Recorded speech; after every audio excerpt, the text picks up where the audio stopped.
I'm Moira and I'm here with two awesome guests. If you're just joining us, we're talking about inspiring ways to bring in spring, get cleaning and cleansing and things like that. Lots of different out-of-the-box ways of thinking. We'd love if you have any questions or comments to call in. The number is 728-1001.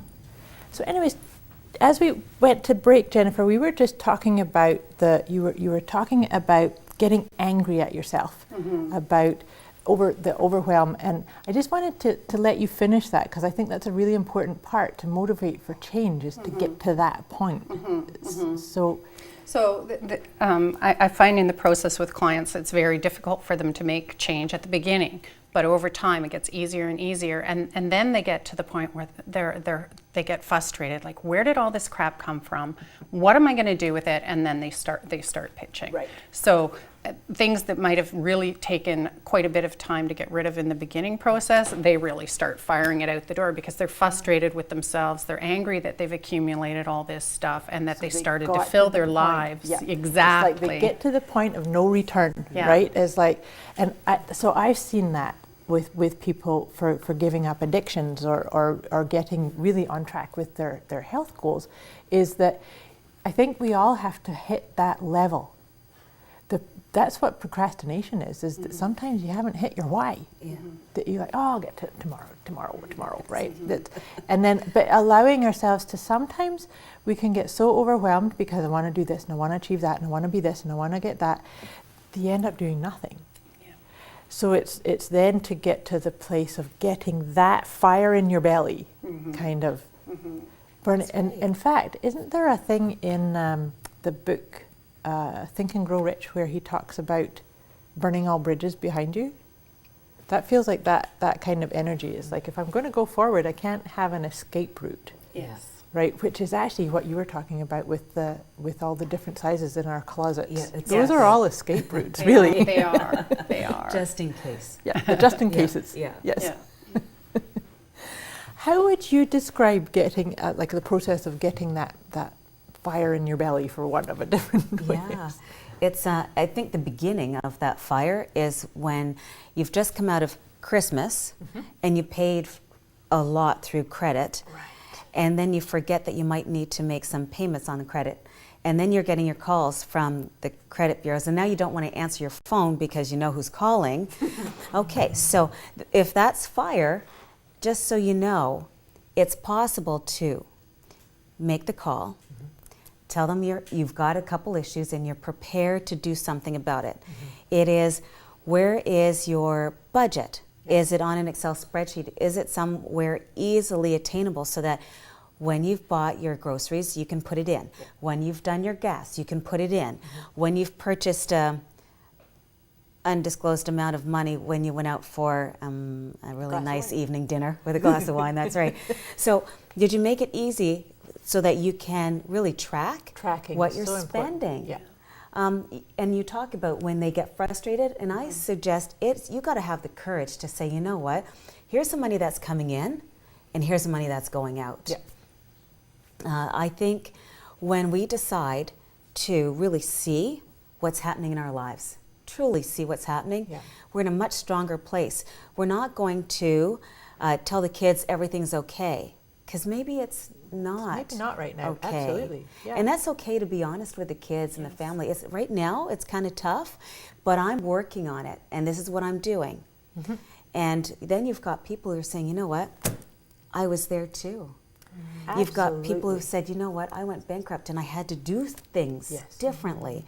I had to do a credit proposal. I had to do things differently. But you know what, I'm in a better place because now I'm taking ownership and I'm really being present. And I won't spend what I don't have. And that is so important, because the thing is that when you're being bombarded by the fears of debt and poor choices, and you're not telling anybody, you're not asking for help or going that way, it can feel so disempowering, and people try and hide away from that. I've seen that kind of thing before, but taking the one step to building your awareness. I love what you said about build your awareness. Where's your money going? where's your money going? How's it coming in? And actually tracking it and being aware. Remember, nothing can shift until you be aware. But the other part is responsibility. We chose this. You know, if you chose to finance Christmas on your credit card, well, that's great. But you then need to own the fact that maybe grocery bills are going to have to be tightened in a bit, and you know, it's no steak. Yes, Yeah. and no big restaurant meals and things like that. But you can only do that if you're tracking it and you know, and you're being responsible and you're covering your costs. Yeah. I think a conversation I had with somebody about helping people refinance is that there's fear of stigma, being judged, like, what's wrong with you? How come you got yourself so far into debt and lost all control? So there's a fear of that. And so I like what you said about when you put it out there, and then the amount of times people will come back and say, oh yeah, you know, I did this and here's how I did it. It's that there's always a way out. There's nothing that we can create that we can't uncreate or get out of. Right. It's just facing up to it, right? Yeah, because we're not alone. No. Yeah. We're No. not alone.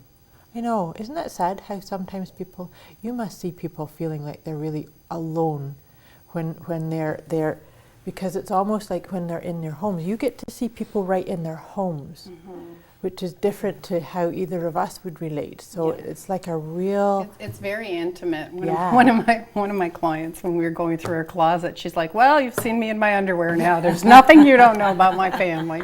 Yeah. So it is a very intimate way to work with people. And you do, it's not like any other job that I've had before. And I've worked in international adoption, and I've done really important, loving things with people. But when you're literally in someone's panty drawer, you learn to appreciate them and be compassionate and understand them. And I haven't always been organized. Right. So Well, there's that's no the best. judgment coming from No, me, well, see, the and I best think way they is really to sense that. lead from your experience, because I think that all the work that I do is coming from empathy, because I can relate on that level. So I think that makes you even more powerful in the work that you do, because you can really see them. And because, you know, I heard somebody say that once about going to a weight loss specialist and expecting to see some stick-thin, beautiful person, and that is then the expectation of the comparison, and that they're better than me and I can never get there, right? Yeah. Yeah. Instead of just seeing, holding space, bearing witness to what is, and then when you come in with that mindset too, it's almost like you're both rolling up your sleeves and saying, what needs to be done? What can be done? Yeah. What would make a person call you in the first place? I think most people call me, and I don't know if I mentioned this earlier, but I kind of liken it to when the groundhog comes out in the spring and is checking to see if the sun's shining or not. And because so many of the people that I do work with have been through some kind of upheaval or some kind of trauma, when they call me, it's their heads are just starting to come out. And they want to see the sun, but they maybe need someone to help pull the snow away so they can get out of that hole properly. So when I go in, it's usually at the point where they're ready to make a change, but really they're frightened of change, because this has become the norm, and completely unsure of where to start. And if they start, completely unsure of what to do with the stuff. So we work through section by section by section through the home. Now, when I work with seniors downsizing, it's quite different, but you know, when I'm working with people who are really coming out of some kind of transitional phase in their life, it's a very delicate, you know, nurturing kind of process. Do you find that there's sometimes people are kind of fearful, because this is like you said, you get to see people in their panties. There's probably some kind of emotional barriers that come up too. Of people don't want to let their warts be seen, like the bad parts, or to them it's the bad parts. Do you Well, and find there's that so sometimes- much emotion placed on that's the stuff, thing. especially if the stuff has been handed down.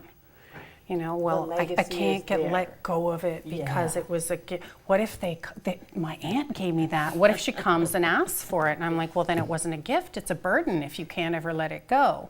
You know, you have to offer it back to them if you don't like it and you really want to let it go. But gifts are gifts. They're not meant for you to hang on to for the rest of your life. And certainly inherit the same things. If they're passed down and no one in the family wants it, it is not your burden in life to keep it forever. If it doesn't fit with your lifestyle, let it go. Yeah. Bless someone else with your abundance. Find a place to donate it to.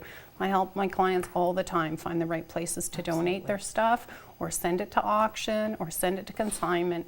But don't have anything in your home that doesn't make you feel great, that doesn't add to your life. If you are a slave to polishing your great Aunt Sue's silver, let it go.